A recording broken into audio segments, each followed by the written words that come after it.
मिनाल खान और एहसन मोहसिन की अलहदगी की खबरें, हकीकत क्या है, आइए जानते हैं। शोबिज़ इंडस्ट्री की मारूफ अदाकारा मिनाल खान और एहसन मोहसिन इकराम के दरमियान अलहदगी की अफवाहों की हकीकत सामने आ गई। अदाकारा मिनाल खान और एहसन मोहसिन इकराम के दरमियान तलाक की अफवाहें उस वक्त गर्दिश करने लगीं जब सोशल मीडिया पर मुख्तलिफ पेजेस में मिनाल की इंस्टाग्राम प्रोफाइल के स्क्रीनशॉट शेयर करके दावा किया गया कि अदाकारा ने प्रोफाइल से शोहर का नाम हटा दिया है।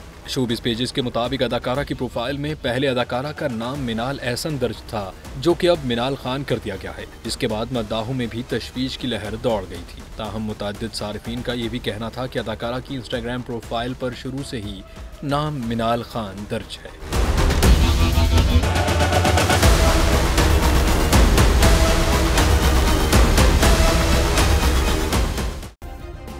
सब्सक्राइब करें और बेल दबाएं ताकि कोई खबर रह न जाए।